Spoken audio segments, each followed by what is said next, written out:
Hola a todos. Es un gusto poder participar en este curso de la materia de trasplante de la Facultad de Ciencias Médicas de la Universidad Nacional de La Plata y el curso de coordinación y procuración y trasplante del Colegio de Médicos de la provincia de Buenos Aires. Es un placer estar con vosotros y poder comunicarnos ahora en manera virtual y luego ya tendremos ocasión de vernos también virtualmente, pero por lo menos interactuar un poco más directamente. Permitidme que presente este tema sobre la coordinación hospitalaria de trasplantes. Yo trabajo en el Hospital Clínico de Barcelona en la sección de donación y coordinación de trasplantes y soy profesor asociado de la Universidad de Barcelona. Mi nombre es David Paredes y estoy a vuestra disposición para todo lo que podáis necesitar. Fundamentalmente, el propósito de esta charla es explicaros cómo estamos organizados en el modelo de procuración en nuestro país, concretamente en el hospital clínico, pero debo tocar temas generales para que podáis entender bien la estructura. Ya seguramente lo habéis visto a lo largo de las otras charlas y todo se basa fundamentalmente en el modelo que está a mano derecha de la imagen, en donde nosotros como coordinación de trasplantes somos una unidad que es independiente pero perfectamente integrada y relacionada con la unidad de cuidado intensivo y con las áreas de urgencias del hospital y en permanente comunicación y correlación con los equipos de trasplante.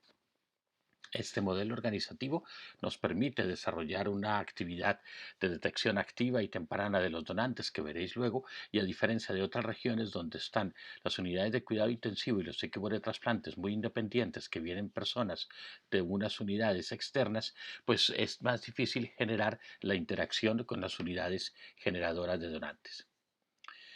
Veréis en la siguiente imagen en donde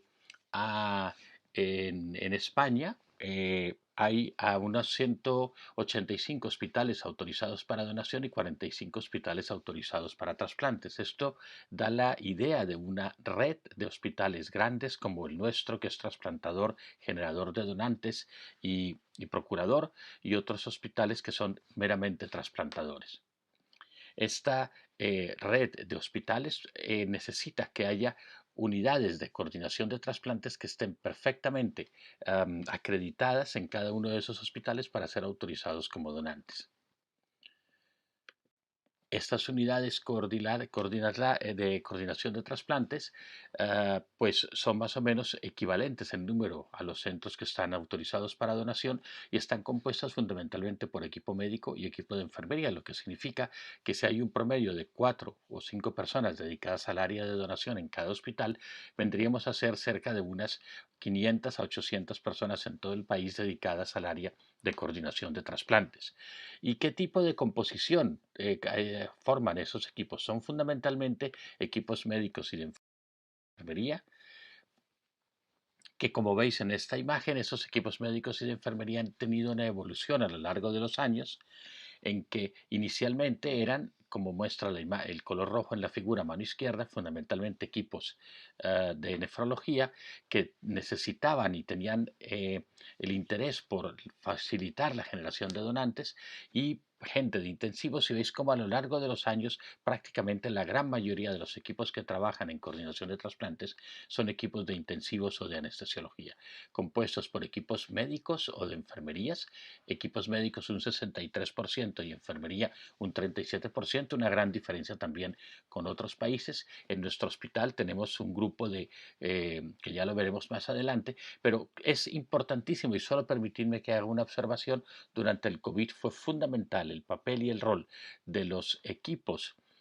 de coordinación de trasplantes trabajando dentro de las unidades de cuidado intensivo porque se dedicaron inmediatamente toda su actividad al cuidado del paciente. Esto entonces nos está hablando de una red de generación e intercambio, donde estos hospitales trasplantadores y extractores tienen a su vez otros hospitales extractores autorizados con los cuales interactúan, les dan soporte, pero también puede haber hospitales generadores pequeños cercanos al hospital grande, donde nosotros servimos de soporte, de ayuda, de apoyo. Y en el caso de que exista la potencialidad de un donante allí, nos llaman y nosotros incluso nos podemos desplazar hasta aquel hospital y colaborar en todo el proceso.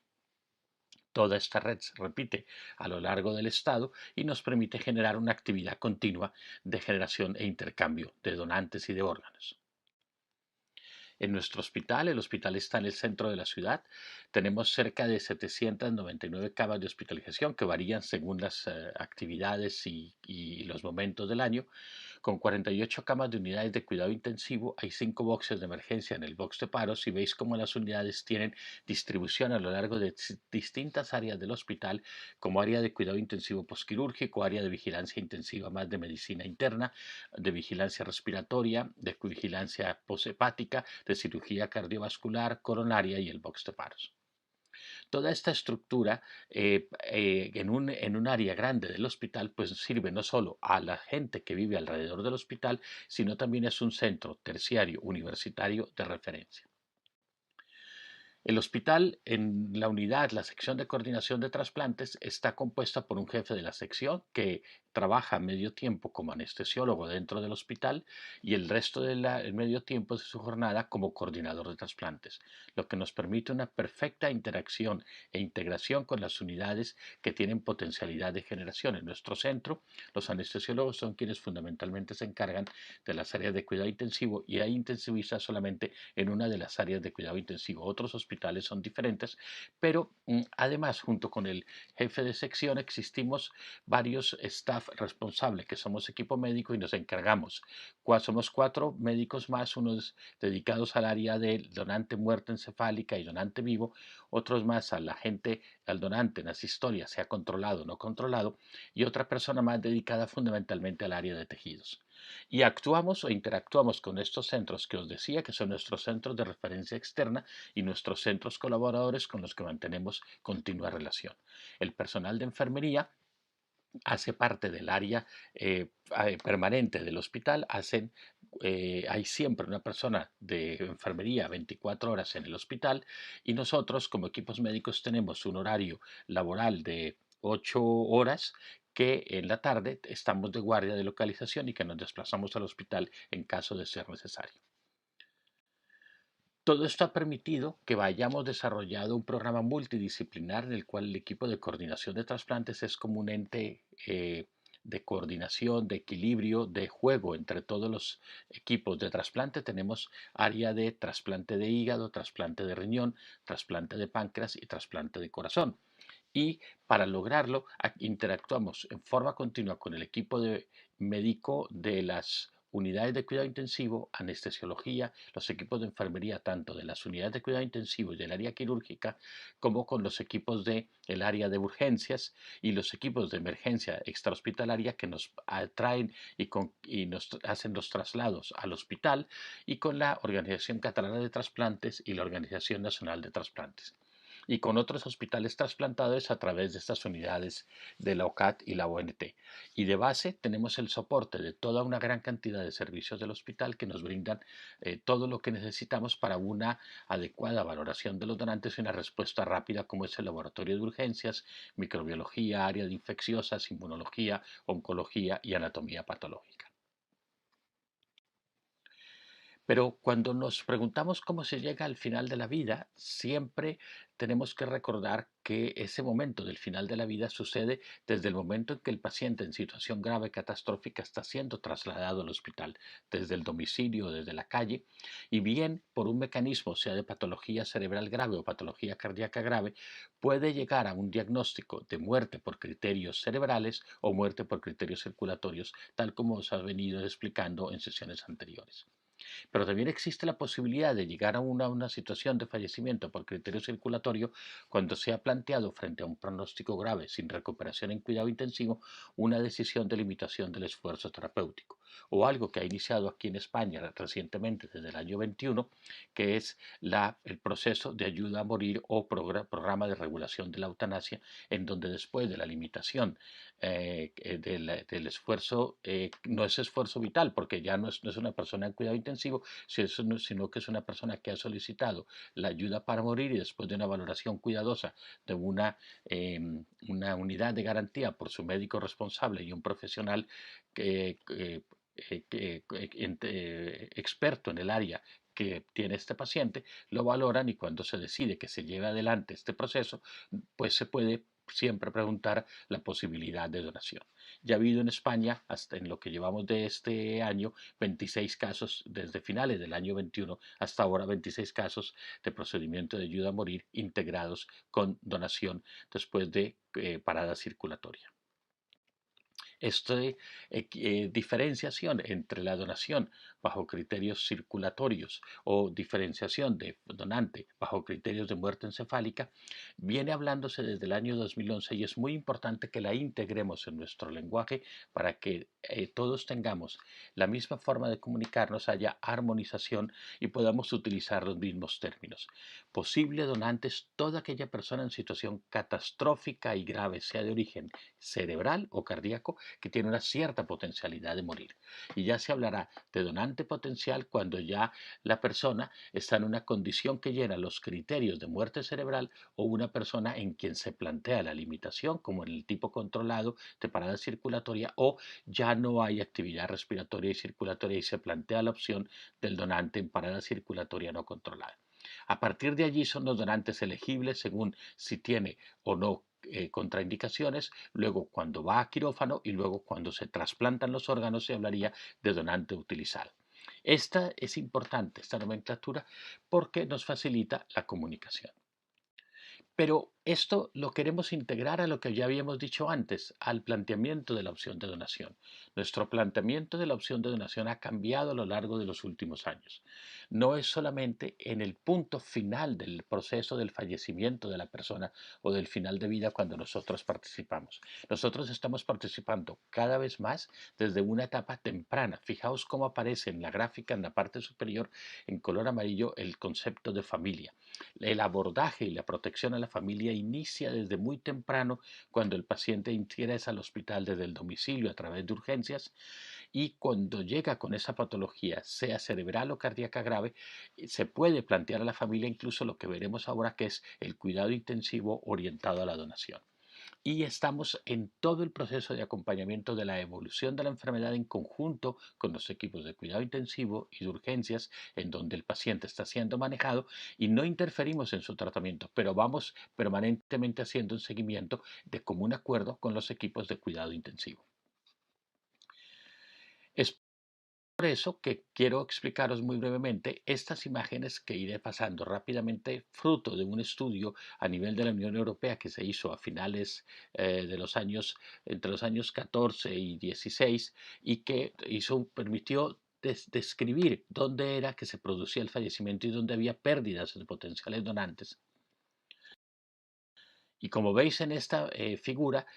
se detectó que el 41% de las muertes que que había en el hospital eran fuera de la unidad de cuidado intensivo. Eran fundamentalmente en áreas de urgencias, en áreas de unidad de ictus o en otras plantas de hospitalización, que eran pacientes que de pronto no llegaban tan graves y que se deterioraban y no se identificaba ese deterioro, o bien ya habían llegado muy graves, su pronóstico era muy reservado, en el servicio de urgencias se decidía que no tenían pronóstico y se dejaban evolucionar sin que se trasladara a una UCI porque no se veía utilidad en el tratamiento, porque no iba a haber pronóstico para aquella persona. A partir de aquí entonces empieza todo un programa de detección activa de todas las personas con daño severo a nivel cerebral, con protocolos específicos que son lo que se llaman clinical triggers para identificación de pacientes con alto riesgo de llegar a morir y que se aplica no solo en las áreas de emergencia, sino en neurología, neurocirugía, medicina interna y unidades de intermedios. Y por lo tanto generamos unos protocolos de ventilación no terapéutica, de actividades educativas y de feedback con estas unidades para lograr permitir una detección muy temprana de estos casos. Este escenario del paciente al final de la vida, veis cómo un porcentaje de esas personas en el grupo A mano izquierda, en el extremo, son personas que habían ingresado para un esfuerzo terapéutico máximo en una UCI, pero había muchos otros que en las UCIs se hacía una limitación del esfuerzo terapéutico en cuidado intensivo. Y fijaos que era hasta un 18%, y fijaos que el 39% de la derecha eran personas que nunca habían ingresado en la UCI. Esto quiere decir que se estaba perdiendo una gran potencialidad de identificación de personas y llamaba la atención al desarrollo de los programas de la sistolia controlada. Es por lo tanto que a partir de toda esta evaluación de cómo era el final de vida, no solo en las unidades de cuidado intensivo, sino en todas las áreas de hospitalización donde podían existir pacientes con patología cerebral grave cardíaca o cerebral, se evaluó el tiempo que pasaba entre el daño cerebral severo a la muerte según el escenario, los mismos escenarios que habíamos visto antes. Y era un promedio de muy poco tiempo, que era de un día para aquellos que habían sido ingresados solo con la finalidad de donación, que luego tocaré más adelante, o de hasta máximo de 5 días para aquellos con una terapia activa pues, de ingreso en la UCI con terapia activa y que no habían podido progresar y resolverse a pesar de todo el tratamiento de neurointensivismo y de mejora, y que al final llegaban a una situación de muerte encefálica. ¿Y qué características tenía este posible donante? Pues había un grupo de edad importante de personas mayores, pero también, fijaos cómo había hasta un 24% de personas mayores de 80, pero había un 40% de personas por encima de 60 años que se perdían, que tenían una hospitalización de un 16% de 0 días y que el 63% en 3 días ya habían llegado a situación de muerte cerebral. Todo esto quiere decir que este final de la vida se presentaba después de un tratamiento activo en la UCI. Fijaos cómo en Europa pasaba algo muy parecido: 32% después de un activo tratamiento, 34% en el resto de países europeos después de la decisión de suspender la terapia de soporte vital, que acababa en donante en asistolia controlada. Y fijaos cómo surge este concepto, que era lo que es el cuidado intensivo orientado a facilitar la donación, que es un modelo que empieza a hablarse en España desde el año 17, que ya se publica, y que luego se ha ido expandiendo y utilizando con más frecuencia en nuestro país, y que es responsable de más o menos el 24% de la donación. Y son eh, todos aquellos pacientes que llegan a urgencias o se ingresan al hospital, en quienes el inicio o la continuación de las medidas de cuidado intensivo no están orientadas para la recuperación del paciente, porque su pronóstico ya de base es muy malo. El equipo de neurología y neurocirugía, luego de evaluarlo, considera que no tiene posibilidad de recuperación, y entonces se plantea, en lugar de dejarlo en una esquina de urgencias y sedación y que acabe falleciendo en pocas horas, se discute con la familia desde el principio, en conjunto con el equipo de neurocirugía y neurología, la situación del paciente, la gravedad, el no pronóstico, se explica las imágenes del escáner y todo, y se discute con ellos el planteamiento de conocer la opción de donación que tenía aquella persona. Recordemos que en España es un consentimiento presunto, y nosotros planteamos a la familia conocer cuál era el deseo de aquella persona respecto a la donación. Y simplemente lo que estamos haciendo es dar respuesta y respetar este derecho de la persona a la posibilidad de ser donante. Y cuando la familia acepta y considera esta opción de donación, entonces el paciente es trasladado a cuidado intensivo únicamente con esta finalidad de ser donante de órganos. Ya se sabe, se ha hablado con la familia, y muchas veces la familia lo plantean y lo entienden y lo aceptan como ganar tiempo a ver qué pasa, pero luego ellos mismos se dan cuenta, y todo el mundo en la UCI, todo el mundo mantenemos el mismo diálogo, el mismo lenguaje, para que no haya confusión ni mala interpretación de la familia, y luego después de 1 o 2 días, incluso la familia, cuando ve que aquello no evoluciona a una situación de muerte cerebral, nos dice: miren, plantemos la limitación. Y es aquí donde entra el juego también de la posibilidad de ser donante en asistolia controlada. Y esto no solo está pasando en España, esto ya es una realidad y esto en los años 16, 15, 16 en Europa era ya una realidad pequeña en muchos países europeos, pero esto ha ido creciendo en Italia, ha crecido en Francia, en Bélgica, aún incluso en los países escandinavos ya se está discutiendo toda esta opción y ha habido discusiones muy importantes, incluso con referendos para la aceptación de este planteamiento a los pacientes desde urgencias. Lo mismo en el Reino Unido, donde ya poco a poco se está incorporando. Y entonces surge este concepto de las buenas prácticas, el benchmarking para el proceso de la detección de órganos y habla de cómo debe estar compuesto un equipo. Eso está publicado en la web de la ONT, lo podéis descargar allí, cómo se debe establecer un equipo de coordinación de trasplantes, cuáles son las características ideales del coordinador de trasplantes hospitalario, las recomendaciones para mejorar la efectividad en la detección temprana del posible donante, no solo en la UCI, sino fuera de las UCIs, y recomendaciones en el concepto de la donación como parte integral del proceso del final de vida.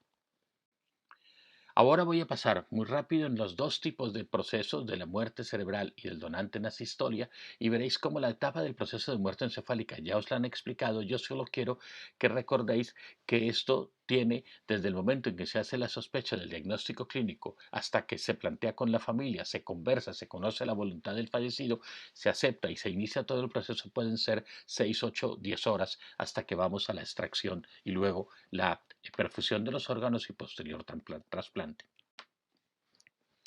En cambio, en el donante en asistolia, vemos cómo los dos primeros grupos es el donante en asistolia no controlada, cuando es el que llega fallecido, que no sabemos tiempo ni nada y que es una persona que es encontrada muerta, o una persona en que el fallecimiento se produce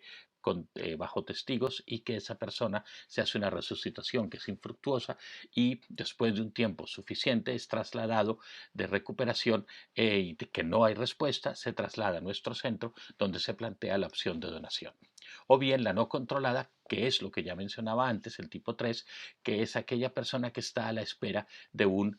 paro cardíaco después de la limitación de la terapia de soporte vital que ya se ha consensuado primero con la familia. En este tipo de cronología de el tipo 2 o el no controlado, es aquel en que va la persona por la calle y hace la parada cardíaca y en menos de 30 minutos tiene que haberse iniciado una reanimación cardiopulmonar eficiente o eficaz, pero, adecuada, perdón, adecuada. Eficaz es si lo reanimáramos y se podría resucitar y recuperar, pero si el paciente, a pesar de una adecuada maniobra de RCP, no es posible recuperarlo y han transcurrido menos de 2 horas y media desde el momento de la parada cardíaca y la llegada al hospital en que se evalúa todo el caso, se revisa, se ve que no ha habido recuperación en ningún momento, el equipo médico que lo atiende hace un diagnóstico de muerte, como veis allí en la figura, y entonces se inicia rápidamente los procedimientos de donación a corazón parado no controlado para intentar preservar los órganos con técnicas de preservación que explicaré muy brevemente. Aquí es el área del equipo de urgencias donde se hace la RCP, se continúa la RCP, se hace el diagnóstico de muerte después de que se ha suspendido el masaje externo con Lucas y la ventilación y después de que se considera que la persona ya se ha diagnosticado de fallecido por criterio circulatorio, se inician las maniobras de preservación de órganos en esta otra sala.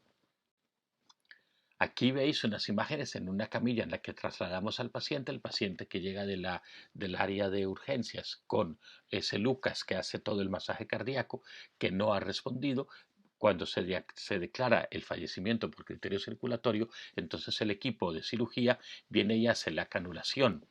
por vía femoral para conectar a un circuito de circulación extracorpóreo utilizando la técnica de un ECMO a través de un mecanismo de perfusión regional normotérmica. Como veis, está conectado a un sistema de ECMO por vías femorales del lado derecho y con oxigenación y normotermia.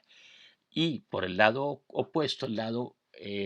femoral izquierdo, colocamos un catéter Fogarty que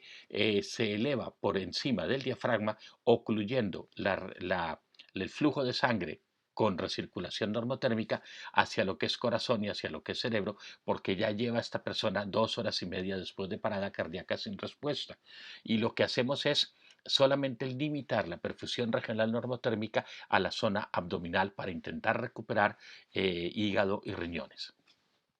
En algunos de estos donantes a veces se puede recuperar pulmón también, pero es mucho más complejo. Fundamentalmente nuestro centro está orientado a la recuperación de hígado y riñones con la perfusión regional normotérmica abdominal.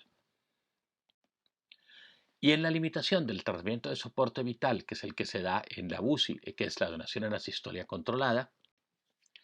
que es una buena praxis médica, que es un estándar de calidad asistencial en las UCIs y que si no se hace se está entrando en un proceso de encarnizamiento terapéutico en una persona cuyo pronóstico no va a asegurarse, se hacen todas las pruebas que evalúan el pronóstico de esta persona y su recuperación y se exige al profesional desde un punto de vista ético y deontológico. Una vez que se ha planteado esta retirada del soporte, que el equipo tratante ha contemplado esta opción, que ve que no hay pronóstico, que ha hecho las pruebas de resonancia nuclear magnética, de pruebas de funcionalismo, etcétera, y ve que no hay pronóstico de recuperación, se discute con la familia la retirada del soporte vital, totalmente ajeno del programa de donación, porque es un mecanismo diferente que es la discusión con la familia de una decisión médica de una retirada del soporte vital porque no hay pronóstico. Una vez aceptado por la familia, allí entonces es que se plantea y se discute la posibilidad de donación. Y se puede, como veis aquí, yo no pongo tiempos como si ponía en las dos figuras anteriores, porque es una discusión que puede tardar con la familia hasta que se entiende todo el proceso. Y en estas tareas y responsabilidades estamos nosotros como coordinación de trasplantes en continua colaboración con el equipo de cuidado intensivo, informando a la familia, después de que ya se ha hablado de la limitación de la terapia de soporte vital, que lo ha hecho la UCI, planteamos nosotros la viabilidad y evaluación del donante y se solicita la voluntad de donación en conjunto con la UCI para hacer todas las medidas premortem adecuadas para la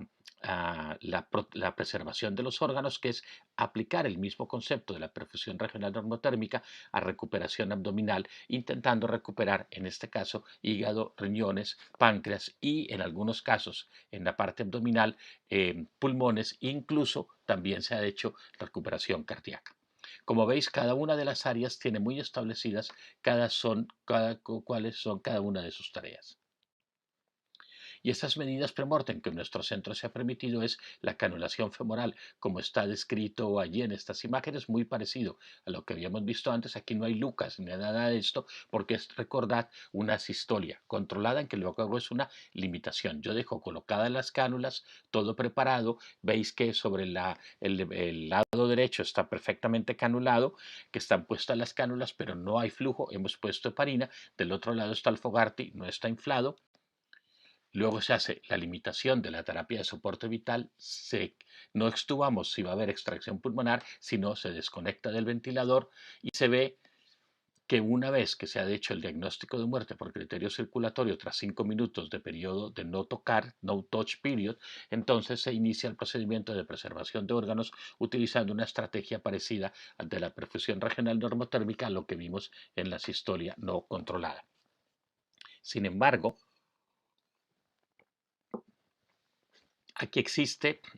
veis el Fogarty inflado en la radiografía de tórax, pero en el caso de que va a haber extracción cardíaca, entonces se inicia con la perfusión regional normotérmica abdominal, el Fogarty inflado y el equipo torácico abre el tórax y rápidamente liga las tres ramas del arco torácico para evitar cualquier tipo de circulación cerebral y abren todo el drenaje de todas las posibles ramas de drenaje cerebral para que haya un flujo venoso abundante que evite circulación cerebral. Y entonces se desinfla el Fogarty y se hace una ECMO, una resucitación, una perfusión regional, perfusión normotérmica no solo regional abdominal, sino también torácica, lo que permite que se recupere el corazón y se puede evaluar con un ecocardiograma trasesofágico, obviamente garantizando siempre que no haya recuperación para nada de flujo cerebral ni actividad cerebral controlado con un BIS y controlado con una adecuada vigilancia de todo el drenaje, de todos los accesos vasculares cerebrales. En el caso que esto se haya iniciado en cuidado intensivo, se traslada posteriormente a quirófano. Aquí tenemos unas fotos de los quirófanos antiguos, pero que tienen su cierto encanto, y cuando se traslada para allá se hace todo el proceso. Y todo esto nos basamos en esta evaluación del donante que ya os han estado presentando en otras charlas, en los criterios del Consejo de Europa publicados y renovados cada 2 años. El próximo saldrá en junio de este año, que ya os enviaremos el link para que lo descarguéis. Ya vamos por la séptima, saldrá la octava edición, y queda una guía para la calidad y seguridad del trasplante. Y esa calidad y seguridad básicamente se basa en la evaluación adecuada del donante para evitar la transmisión, sea de infecciones o sea de neoplasia. Por eso recomiendo este documento de consenso sobre evaluación del donante de órganos para transmitir enfermedades neoplásicas, que es una traducción del capítulo de la guía europea que lo ha publicado la ONT y que está en la web de la ONT, y que es muy interesante y tiene un infograma que facilita mucho la evaluación del donante con antecedente previo de neoplasia. A partir de todo este criterio de la evaluación, con todo este trabajo interactivo con los equipos de UCI, conociendo los tipos de donante, pues uno de nuestros grandes objetivos es evitar la ingeuria posisquémica. Así como en el móvil estamos siempre permanentemente preocupados por recargarlo, esto es lo que hacemos con la recirculación normotérmica regional. El recargar aquellos órganos que han sufrido después de una isquemia prolongada en la sistolia no controlada o un poco más corta en la sistolia controlada, lo recuperamos a través de la perfusión regional normotérmica, y luego o bien puede ir a perfusión en frío durante la extracción y luego el trasplante, o bien podemos colocarlo en una perfusión ex vivo renal, que bien sea con máquinas hipotérmicas o con máquinas. Ya actualmente hay varias normotérmicas que nos permiten incluso la evaluación y la recuperación de riñones que se habían pensado potencialmente descartables por su aspecto de mala perfusión o no adecuadamente perfundidos. ¿Por qué? Porque los perfundimos con normotermia, con sangre, vemos si producen diuresis, podemos evaluar el filtrado, etcétera, etcétera. O sea, estamos mejorando la calidad del órgano, no solamente para el riñón. También hay máquinas para el hígado que nos permiten una evaluación con normotermia. Nuestro equipo considera que si hemos hecho una perfusión regional normotérmica para recuperar de la isquemia, lo ideal sería utilizar máquinas de hígado con normotermia y no con hipotermia, pero todavía hay discusión en este sentido, pero ya se está procurando recuperar órganos y estamos empezando un programa. Ya hemos participado en algún programa europeo y estamos empezando un programa de recuperación regional con los otros equipos de trasplante en la región de Cataluña. Hay otras máquinas de pulmón, de corazón, que no voy a tratar aquí porque pulmón no hacemos nosotros trasplante pulmonar en el hospital, y de corazón aún no la tenemos. Cuando la tengamos ya os mostraré las imágenes. Y solo permitirme brevemente que os presente todo lo que han sido la actividad de donación a lo largo de los últimos 11 años en el hospital, que son los casos detectados de muerte encefálica. Fijaos cómo tuvimos años que tuvimos mayor número de casos detectados ya con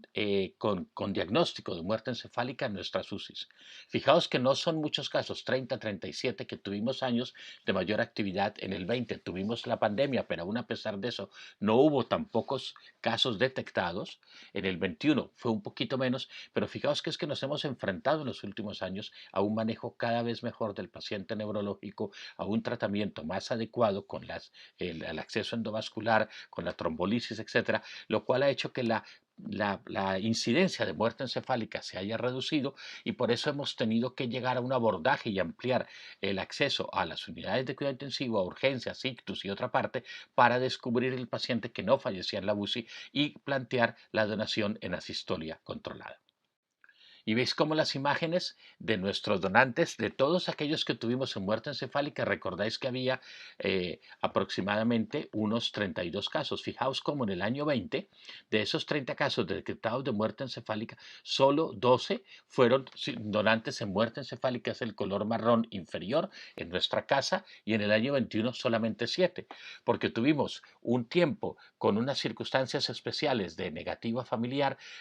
en parte condicionadas por la pandemia, por las circunstancias de las familias que vinieron, por la situación de la misma patología cerebral del paciente, y no tuvimos tantos donantes como habíamos tenido otros años. Este año 22 la actividad se ha disparado en una forma brutal, muy cercano a lo que teníamos en el año 19, o incluso puede llegar a ser superior. Y fijaos cómo los colores de arriba, el color marrón oscuro, son aquellos casos de muerte encefálica de esos hospitales, de nuestros centros de referencia con los cuales trabajamos, que son muy importantes para nuestra actividad trasplantadora, porque en conjunto con ellos generamos esos donantes. Y luego el color verde, que empieza a aparecer la sistolia no controlada, el verde oscuro, la no controlada, que tenemos en nuestro hospital desde el año 85 y que desde el año 2000 se viene haciendo con perfusión regional normotérmica. Y veis cómo teníamos 24, 15, 17 casos. En el año 20 hubo únicamente 5 casos porque a partir de la pandemia se paró por completo el programa, y en el año 21 se vino a reiniciar hacia final del año 21. En cambio, la controlada, que es la sistolia de la UCI después de la limitación, fijaos cómo arranca en el año 14 en nuestro hospital. En España empezó en el año 12 a raíz de todos estos programas de la COR, de la reevaluación de dónde fallece el donante, del replanteamiento del cuidado intensivo orientado a la donación, y fijaos cómo el crecimiento ha sido brutal en nuestro centro a tener 23 casos de donación en la sistolia controlada. Y el año 20 y el 21 la sistolia controlada nos permitió mantener actividad de trasplante. Esto lo vemos en las imágenes de trasplante de hígado de nuestro hospital. Fijaos, por ejemplo, la muerte encefálica es el color marrón, en la sistolia controlada el color verdecito, y antes teníamos incluso programa de donante vivo, que en este momento no lo tenemos activo, y teníamos el hígado procedente de donante en la sistolia no controlada, pero son casos esporádicos, muy pocos.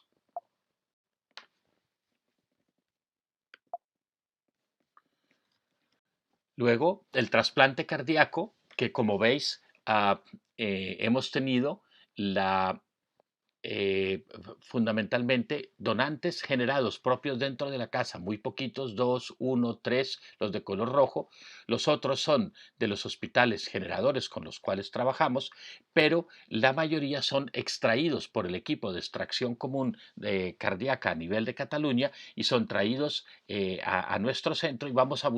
buscar a otras partes de España, o bien son enviados por otros centros que se viene haciendo ya desde hace un tiempo a través de este equipo de extracción común de Cataluña. Fijaos que eso empezó en el 2013, se mantuvo hasta el año 2019, y en el año 20 hubo menos. Ahora en el año 21 ya ese equipo de extracción único cardíaco no se ha vuelto a reactivar. Veremos en el año 22 si se vuelve a reactivar. Y fijaos que arriba os pongo en color azul un trasplante cardíaco realizado el año pasado de un donante de asistolia controlada, y este año 2022 hemos hecho otro trasplante de donante en asistolia controlada, otro trasplante cardíaco tras procedimiento de ayuda a morir. Y el trasplante renal en nuestro centro, que buscaba la imagen anterior, perdonad que me quedó un poco desordenado, el trasplante renal, fijaos cómo la actividad de muerte encefálica se ha ido bajando en respecto a los años anteriores, el color marrón, el donante en asistolia controlada, el verdecito oscuro, que fue más o menos 15, 10, 15 a lo largo de los años anteriores. En el 20 y 21 fueron solo 5 riñones o 3 riñones, porque somos el único centro en Cataluña, y un riñón se queda en nuestra casa, el otro se envía a los otros centros que trasplantan en Cataluña, y la sistolia no controlada es lo que nos mantiene nuestra actividad. Fijaos cómo nuestro hospital mantiene el trasplante renal fundamentalmente casi 50% asistolia controlada, asistolia no controlada versus la muerte encefálica. Y el azul es el donante vivo, que afortunadamente para nuestro hospital y para nuestros pacientes en lista de espera es un número importante de 45-50 casos al año de trasplante renal de donante vivo. Y por último, el trasplante de páncreas, que la mayoría son casos de trasplante integrado, riñón, páncreas. Hemos hecho algunos de ellos de donante de trasplante de páncreas aislado, se hizo en algún momento trasplante de islotes, que no lo hemos vuelto a hacer y probablemente en el futuro se vuelva a utilizar, y hemos hecho algunos donantes que son ese color verdecito, esos dos que son páncreas de donante en asistolia controlada. Fijaos cómo hicimos dos en el año 20, dos en el año 21 a pesar de la pandemia, y en este año 22 ya hemos hecho dos también, uno de ellos del mismo donante que fue donante cardíaco tras el procedimiento de ayuda a morir. Y muy brevemente ya para terminar, es una imagen muy rápido de lo que fue la evolución de la donación y el trasplante en todo el país, en toda España. Veis cómo en marzo del 20 el pico y la caída brutal de la donación, que luego se recuperó hacia mayo-junio y que ha ido teniendo las oscilaciones a medida que el COVID aumenta, pues la donación va bajando, pero esto ya se ha ido equilibrando y veis cómo actualmente ya incluso hemos hecho trasplantes de donantes con antecedentes previos de COVID, que ya está descrito y en la actualidad, incluso veis aquí al lado del color en naranja, que en caso de tener un paciente que fallece por otra circunstancia, pero no por el COVID ni por neumonía asociada a COVID, y que el paciente llega a tener una PCR positiva, pero no es la causa de la muerte y el CT es mayor de 30, lo podemos considerar como donante, y a lo largo de este año ya en España llevamos muchos donantes, en nuestro centro llevamos 6 donantes con esta característica. No son donantes que se plantean ni para pulmón ni para intestino, solamente para hígado, riñones y corazón, con consentimiento informado del receptor y preferiblemente en pacientes ya vacunados o que hubieran tenido COVID y con defensas. Y esta es la escalada que se ha ido haciendo en España de todos los programas después de la pandemia, y veis cómo en la pandemia nos quedamos en lo urgente, en el donante óptimo de muerte cerebral, el óptimo de la sistolia controlada y los casos hiperinmunizados y pediátricos. Y luego poco a poco el país ha ido reexpandiendo y volviendo a lo que siempre teníamos, los donantes de criterio expandidos, los donantes electivos complejos, la intubación del cuidado intensivo orientado a la donación, porque si las UCIs estaban copadas de COVID, no podíamos ingresar pacientes con finalidad de donación. Eso se ha tenido que retomar en el último año, y lo mismo la asistolia no controlada que os decía que ha tenido que remontarse en el país. Y estas son las cifras de España. Fijaos el impacto tan importante que tuvo en el 20, que va recuperando en el 21, como la caída en el número de trasplantes, pero que gracias que veníamos de unos valores muy altos de donación, el impacto no ha sido tan grande en las listas de espera. Y en esta imagen veis cómo la donación en asistolia fundamentalmente es la controlada, que es ese color azul oscuro que está arriba, teniendo casi 660 casos de donante en asistolia controlada en toda España. ¿Y esto con qué finalidad? Para dar respuesta a los pacientes que siguen en la lista de espera, tanto adulto como infantil, y que es muy importante responder a estas casi 5.000 personas en nuestro país que están esperando un trasplante.